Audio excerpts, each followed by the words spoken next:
कि कुआरी लली रही, सोच रहे हैं कि कुआरी लली रही और मैंने व्यर्थ पे जतो ठानी कुआरी।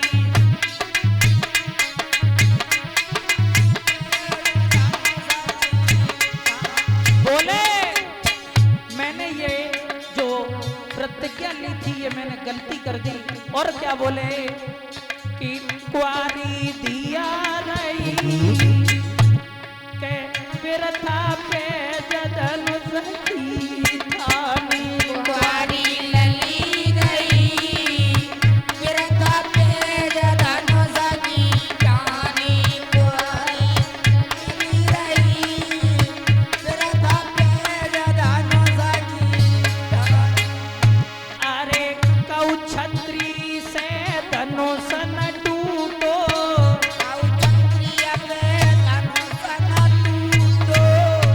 अरे सब विधि भाग लली को फूटो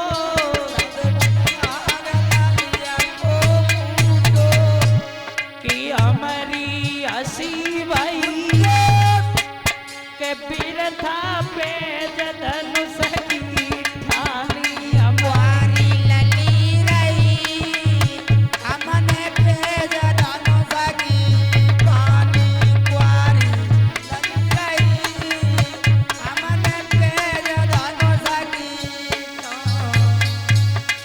आज जैसे ही जनक ने देखा सोचने लगे मालूम पड़ता है इस पृथ्वी पर कोई वीर नहीं है, तो हाथ जोड़ करके कहा है कि अब आप सब लोग अपने अपने घर चले जाओ, मेरी बेटी सीता कुंवारी रहेगी। सोई और किसी को क्रोध नहीं आया। उसी सभा में बैठे थे शेषावतारी लक्ष्मण और लक्ष्मण को क्रोध आया। लक्ष्मण बोले क्या कहा जनक? क्या कहा?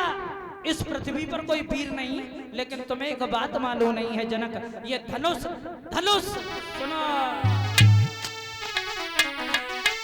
कि उठे इतना बड़ा महाघात गुरुदेव और जो पुरखों की तासीर नहीं।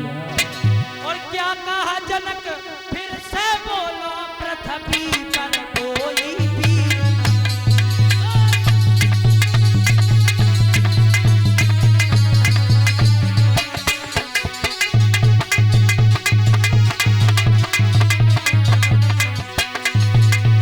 आज कहने लगे हैं लक्ष्मण जनक ये धनुष धनुष तो बहुत छोटी बात है।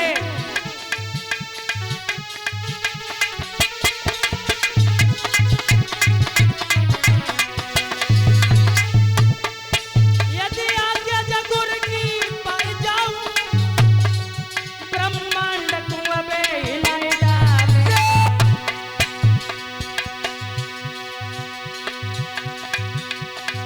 के यम को खाद मिलाए डाले और इंद्रासन को हिलाए डाले।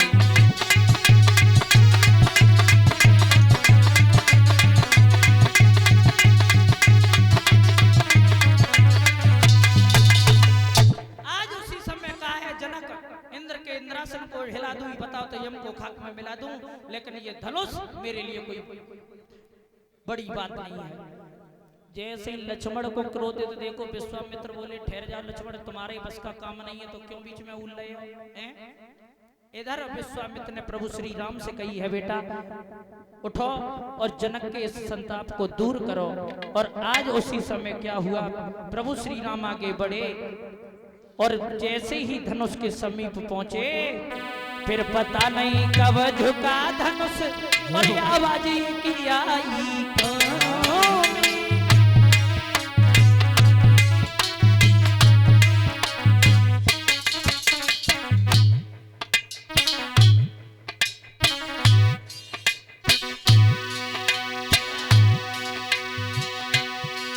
फिर पता नहीं कब झुका धनुष आवाज की आई कानों में।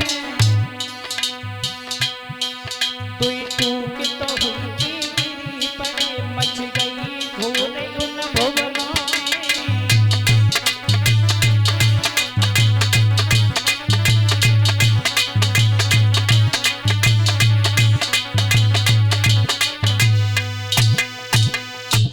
बताया जाता है भगवान श्री राम ने कार्तिक की परवा के दिन जनक के यहाँ उस धनुष को तोड़ दिया। और जैसे ही धनुष टूटो सोई सीता जी की सहेली बोली कहे अब का देखती हो, चलो माला डालो। अब तो सीता जी बड़ी और सीता जी ने भगवान श्री राम के गले में माला डाल दी। बोले गोविंद भगवान की। इधर प्रभु श्री राम ने सीता जी